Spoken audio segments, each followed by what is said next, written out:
What's going on, guys? Welcome back to Subclasses with Link, the series where I tell you what to use in Destiny 2, whether you like it or not. You're here, you're watching the video, so you probably want some recommendations on some subclasses. We're taking a look at the Warlock this time. Last time, if you saw any of my other videos, it was the Hunter subclasses. We did all three of them. They were a big hit with you guys. So I'm going to do a couple subclass videos on the Warlock, and then once I actually unlock some stuff on my Titan, I'm going to do the same thing there. So today we are looking at the Dawnblade, and yeah, let's go ahead and get into it.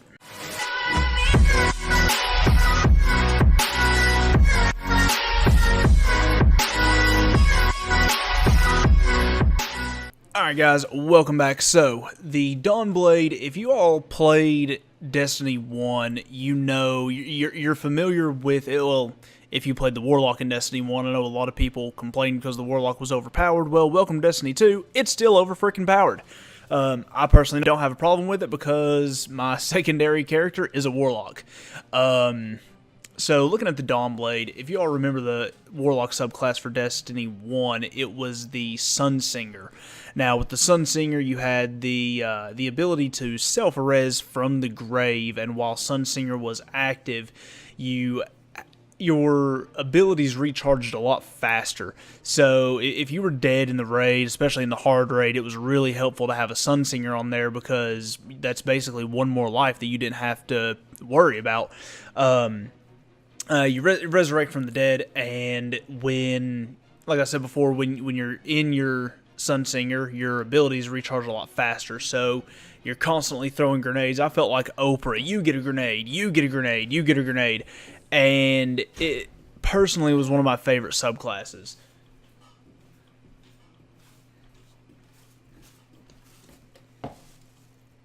I thought it was heavy. Oh, that's heavy. What is that? Wine and Malibu. You brought me home wine and rum and something in a bowl with tinfoil. That's a big bottle. Hold that thought, guys. Damn.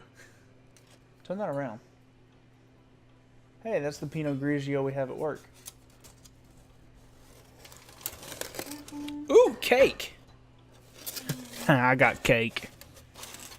I like cake. Oh, Behringer Red Zinfandel. I threw up on that once. Yeah, White Zinfandel. Whatever. It's pink. Pink wine. This is probably used. Yeah. But Jennifer was like, he'll drink it. Okay. Alright guys, so we got wine, we got rum, we got cake, party at Link's house, woo woo! Hey, look, it's my birthday. It is my wife's birthday. Alright, back to the important shit here. I love you, honey. So, yeah, I totally felt like Oprah in Destiny 1, tossing out grenades like they were freaking cars, and it was, I wish the grenades were the size of Volkswagens, that would be freaking awesome. Would have torn some shit up a lot worse. So yeah, Dawnblade. This beast of a subclass is very similar in the sense that it's the solar subclass, and the difference is you get to wield these swords that you just chuck down from the sky. I mean, the best place that I've found to use this, yes, you are a floating target, but you use your glide into the air, pop your Daybreak there, which is the super ability, and start chucking some freaking swords at people. It'll one hit in the Crucible. It'll melt a knight or a captain with a couple of swords. So it's definitely a favorite of mine. You unfortunately can't wield the sword as a sword. You just throw them. You throw flaming swords at people. It is freaking amazing. So, weave solar energy into blades and smite your foes from the skies. You can use it from the ground too. You're just not. You're still floating above the ground and everything. You have to use this subclass to understand the magnificence of it. So, Next, we have, if you remember with the Hunter, you double tap B to do a dodge. With the Warlock, you get a Rift. So you hold B, and you either get an Empowering Rift like this one, where it's like, it's an area of effect on the ground where anybody that stands in it gets increased weapon damage. So it's definitely really good with the raid. When you're wanting to DPS a boss or in strike or anything, it's definitely good for everybody to gather up. One of the warlocks drops this empowering rift and just starts going ham on them.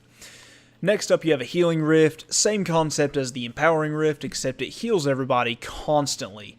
And if you're at full health, you get an overshield, which is pretty freaking sweet. Moving on, we've got the glides. You've got Strafe Glide for strong directional control. You've got a Burst Glide for a strong initial boost of speed. And then you've got Balanced Glide, so moderate speed and directional control there. I like the Balanced Glide. Unless I'm needing to get somewhere quick, I'll switch over to the Burst Glide. Strafe Glide I'm not a big fan of. I'd just rather use Balanced Glide over it. So one of these two, depending on what you're doing. If you need to be more maneuverable in the Crucible, I would go with Burst Glide. Next up, we've got the grenades. You've got a Solar Grenade, which basically sends out a solar flare that constantly damages enemies that are trapped inside of it. You've got a Firebolt Grenade that scans the area and shoots out a bolt of fire. And then you've got the Fusion Grenade, so it attaches to an enemy and then deals bonus damage when it explodes attached to them. So it's, if you all remember Destiny 1, it was Ability Spam Simulator 2017 with the last update that they did, and one fusion grenade could kill you. It is not that powerful in the Crucible anymore. I'm personally thankful for that. You still have to get a few hits on them before you can just stick a grenade to their head and watch them explode. So, next up, you've got the two tiers. You've got the Atonement of Flame here, and then you've got the Atonement of Sky. So, we'll take a look at the one that I don't have everything unlocked on yet. The first thing you're going to get is Igniting Touch. Strike an enemy with the melee ability to burn them and cause them to explode. It's really awesome. You basically use your melee ability, they start to burn, they fly backwards a few feet, and then explode. Really good against Thrall and Acolytes and Dregs that are just in groups against you. Really, really, really good perk there. Next up, you've got Fated for the Flame, Daybreak projectiles, those giant-ass swords that you're throwing at people, seek out their targets. And then upon impact, launch a streak of deadly flames. So basically, you're in the sky, you toss a sword at somebody's face. If they move, it curves into their face, and then launches flames everywhere. It's pretty freaking sweet. Next up, we've got Everlasting Fire. Killing an enemy with Daybreak extends its duration. Personal favorite of mine, because if you've got a lot of Thrall down below you, or a lot of low health enemies, and they're all ganging up on you and crap, pop a Daybreak, start hitting them with some swords, and it's going to extend the duration of it. It's pretty sweet. Next up, I don't have an upgrade point, as you can see, so I can't get this last upgrade on here. Give me like 5 minutes, and I'll get an upgrade point to finish this out. Phoenix Dive. So, activate your Daybreak, or this binds to holding B. So when you're in the air, hold B, you descend down quickly, and it restores your health. And then while Daybreak is active, and you do this, it causes explosive damage. Personally, I am curious to use this. I really want to see how well that explosive damage works once Daybreak is active. So I'm really excited about it. Next up, we have the Atonement of the Sky. So, first off, as you can see, I have all the crap unlocked for this one. We have Swift Strike. Strike an enemy with this, with your melee ability to burn your target and temporarily increase your movement and reload speed. So, hit them with this. It's going to give you increased movement speed, increased reloading speed for your weapons. And if you happen to be using like a Mida or something, it's just going to make you that much faster. Next up, we have got the Winged Sun.